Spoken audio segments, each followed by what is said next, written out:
A palavra que o Senhor colocou no meu coração, abra sua Bíblia, está no livro de Isaías.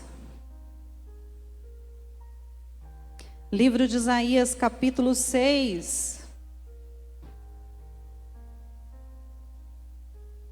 Essa palavra, ela fala sobre o chamado.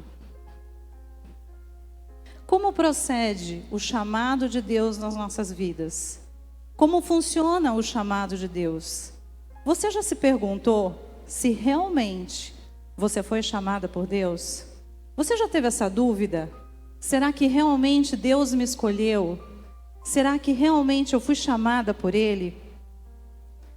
Todas essas questões que permeiam o chamado de Deus nas nossas vidas vão ser esclarecidas hoje, através dessa palavra abençoada da história do chamamento do profeta Isaías.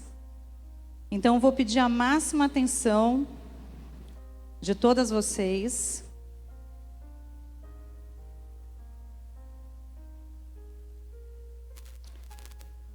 A palavra diz assim: a visão de Isaías e o seu chamamento. No ano da morte do rei Uzias, eu vi o Senhor assentado sobre um alto e sublime trono, e as abas de suas vestes enchiam o templo. Igreja, perceba que o chamado do profeta Isaías, ele acontece no ano da morte do rei Uzias. Mas para a gente começar essa história, nós precisamos entender quem foi o rei Uzias. O rei Uzias foi um rei muito amado, muito querido, um rei aclamado por todo o povo de Judá. E ele reinou durante 52 anos. Ele propiciou um tempo de paz, de segurança, um tempo de conforto, de prosperidade a todo o povo de Deus. Quando o rei Uzias morreu, todo Judá entrou em crise, em desespero, porque não se sabia o que iria acontecer. Eu não vou entrar nos detalhes da morte do rei Uzias. O rei Uzias, ele morreu de forma trágica. Ele foi tomado por uma lepra, porque ele desobedeceu o Senhor. Mas no outro dia, a gente vai conversar sobre a história do rei Uzias. Hoje nós vamos nos concentrar no chamamento do profeta, no chamado de Deus para a vida de Isaías. Perceba que a história começa dizendo no ano da morte. Essa é a primeira revelação que o texto sagrado nos traz. O chamado de Deus, na minha e na sua vida, nunca vai acontecer da forma que nós queremos, da forma que nós planejamos e do jeito que nós queremos e no nosso tempo. Nunca. O chamado do Senhor nas nossas vidas, ele acontece de forma inesperada. Assim como aconteceu na vida de Isaías. Mas como assim de forma inesperada? Sem aviso. Ninguém sabe a data, a hora, nem o local. Quando Deus resolveu chamar Isaías, Isaías estava num momento de dor, num momento de luta. Ele estava vivendo uma grande perda. E muitas vezes é assim que ocorre o chamado de Deus nas nossas vidas. Quando nós estamos passando dificuldades, quando nós estamos vivendo uma perda, até mesmo quando nós estamos vivendo um luto. Porque é nesse momento de dificuldade, de crise, de aflição, de tribulação, que o nosso coração e os nossos ouvidos estão mais suscetíveis ao chamado do Senhor. E assim aconteceu na vida do profeta Isaías. Continuando o texto, Isaías diz o seguinte: eu vi o Senhor. Repita comigo, igreja. Eu vi o Senhor. Eu vi o Senhor. Isaías disse que viu o Senhor assentado sobre um alto e sublime trono. E as abas de suas vestes enchiam o templo. Olha que interessante, igreja. Enquanto o mundo está em crise, enquanto o mundo está em caos, enquanto o trono da terra está vazio, o Senhor, o nosso Deus, o Todo-Poderoso, Ele está assentado no trono, porque o nosso Deus é um Deus inabalável. E Ele está onde Ele sempre esteve, no controle de todas as coisas. Não importa o que você está passando, lembre-se, o nosso Deus está no controle de todas as coisas. Isaías diz que as suas vestes enchiam o templo. Olha a importância de você estar na casa de Deus. Aonde Isaías encontrou o Senhor? No templo, na casa de Deus. Quando você está passando um momento de dificuldade, quando você está passando um momento de sofrimento, quando você não sabe o que fazer, você tem que vir para a igreja. Foi na igreja, foi no templo que Isaías encontrou o Senhor. E o que mais ele viu? Ele viu serafins. Mas eu quero deixar bem claro que Isaías, ele teve um encontro com Deus. Porque quando você é chamado pelo Senhor, você tem um encontro com Ele. Talvez o seu encontro com Deus não seja da forma que aconteceu com o profeta Isaías, mas tenha certeza que vai ser algo único, singular, especial e que você nunca mais vai esquecer pelo resto da sua vida. Isaías disse: eu vi o Senhor. Você só pode ver quem está perto de você. Em nenhum momento nas escrituras você lê: eu sonhei. Não, Isaías não sonhou. Ele viu o Senhor. Ele se encontrou com o Senhor. E o que mais ele viu? Serafins estavam por cima dele. Cada um tinha 6 asas. Quantas asas? 6. Com 2 cobriam o rosto, com 2 cobriam os seus pés e com 2 voava. Mas por que, pastora? Tudo a Bíblia explica. Porque os serafins tinham 6 asas. Que anjos diferentes. Porque com 2 asas eles cobriam o rosto. Os serafins não se achavam dignos de ver a face e a glória do Senhor. Com as outras 2, eles cobriam os pés, em sinal de reverência e respeito ao Senhor. E com as outras 2, eles voavam. Eles voavam porque eles eram anjos. Perceba que no texto, Isaías diz que com 2 voava.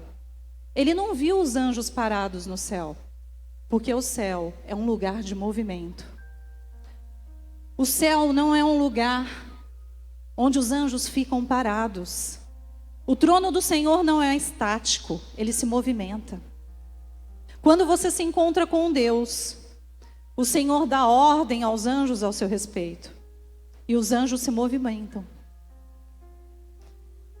Não existe nenhuma forma do céu estar fechado para as suas orações, ou estar parado, porque o céu é um lugar de movimento. Às vezes as pessoas falam assim: pastor, eu oro, mas eu não encontro resposta. O céu está cerrado para mim. Isso não existe, porque o céu sempre está aberto para receber as nossas orações. O céu está sempre se movimentando. Amém? Continuando na visão e no encontro de Isaías. E clamavam uns para os outros, dizendo: Santo, Santo, Santo é o Senhor dos exércitos. Toda a terra está cheia da sua glória. Então os anjos, eles clamavam como um coral. Tem uma música assim, não tem? Quem é mais antigo na Igreja Mundial conhece. no tempo que o altar era redondo. Lembra o refrão? Santo, eu não sei cantar. Tu és santo. Me ajuda aí, por favor. Forte e majestoso, tremendo, poder, toda a terra está cheia da tua glória. Amém. Glória a Deus. Aleluia. Era exatamente isso que os anjos cantavam. Santo, santo, santo é o Senhor dos exércitos. Toda a terra está cheia da sua glória. Eu não sei se era essa música, tá, gente? Só estou fazendo uma conjectura. Creio que não, mas enfim. Era mais ou menos assim. As bases do limiar se moveram à voz do que clamava, e a casa se encheu de fumaça. As bases do limiar eram os batentes das portas. Os batentes das portas tremiam ao som, ao coral dos serafins cantando, dos anjos. E toda a casa se encheu de fumaça, de névoa. Olha que visão magnífica que o profeta Isaías teve. Igreja, você tem noção desse cenário?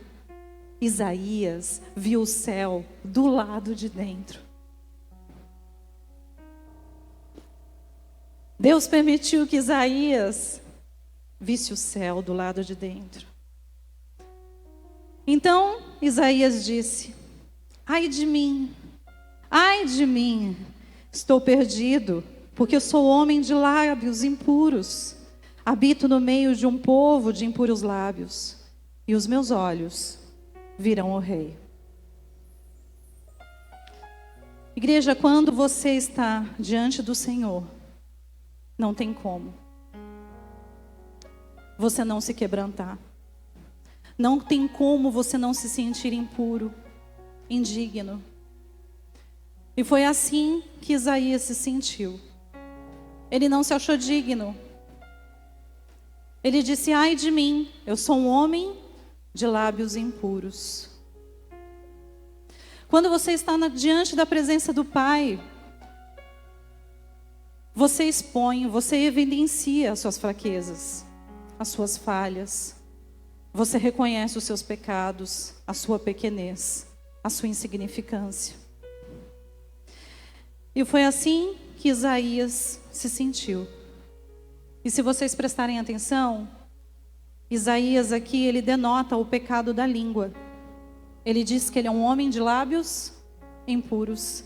E a palavra de Deus diz lá em Tiago, que aquele que consegue dominar a sua língua é perfeito varão. Como é difícil. Como é difícil. Mas quando você se quebranta diante do Pai, quando você confessa os seus pecados, as suas falhas, Ele entra com providência. Então um dos serafins voou para mim, trazendo na mão uma brasa viva, que tirara do altar com uma tenaz. Então o anjo voou em direção a Isaías, e esse anjo trazia na mão uma brasa viva. Tenaz é como se fosse uma pinça grande, que o anjo pegou a brasa e levou até Isaías. Com a brasa, tocou a minha boca. Repita comigo, igreja. Tocou a minha boca. E disse: eis que ela tocou os teus lábios, a tua iniquidade foi tirada, e perdoado o teu pecado. Glória a Deus, aleluia. Quando você ora, quando você pede, quando você confessa os teus pecados, as tuas fraquezas, o Senhor entra com providência, assim como Ele fez na vida de Isaías. E Ele enviou um anjo. E quando o anjo tocou os lábios do profeta, ele foi purificado. Ele foi lavado e remido com o sangue do Cordeiro. Sabe por quê, igreja? Porque quando você tem um chamado, quando você é chamado por Deus, Deus te dá visão do céu. Deus te faz ver coisas grandes. Deus toca na tua boca. E a sua boca não será usada para amaldiçoar as pessoas, para fazer fofoca. Não. A sua boca, os teus lábios serão usados para engrandecer e exaltar o nome do Senhor.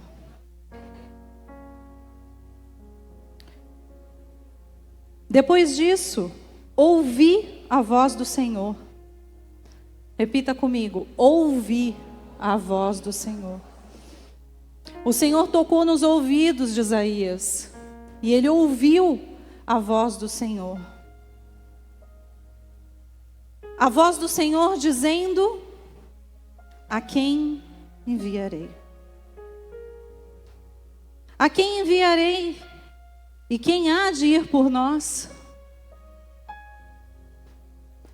Igreja, hoje eu não quero ser pastora na sua vida, nem tia da escolinha.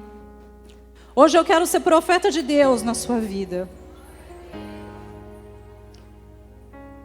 E hoje o Senhor está te dizendo: a quem enviarei?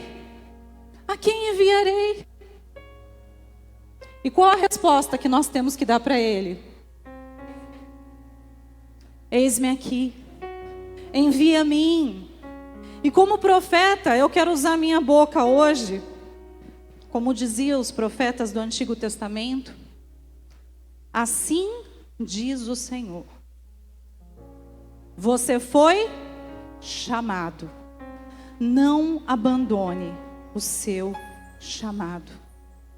Não abandone o seu chamado.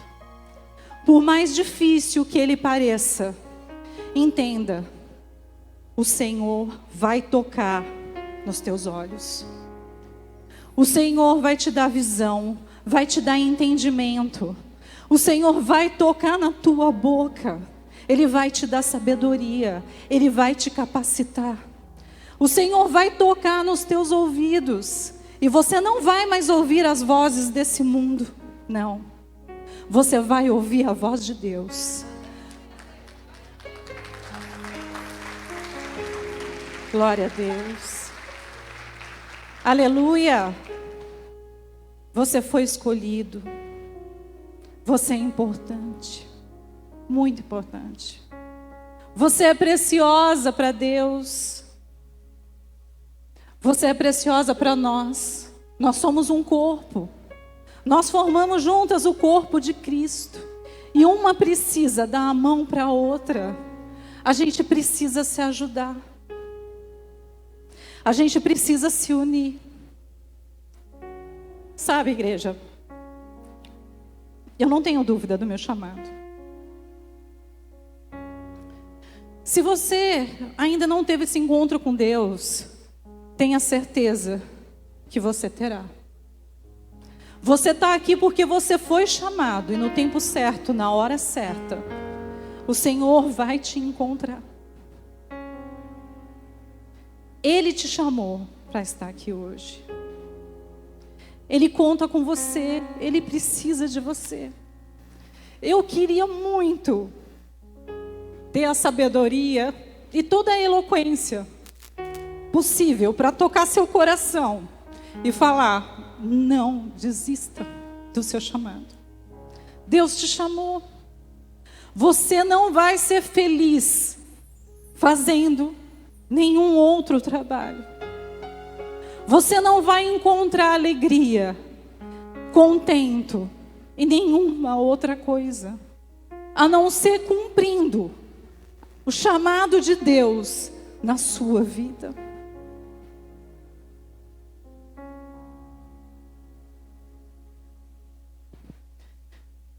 Por favor, não abandone seu chamado.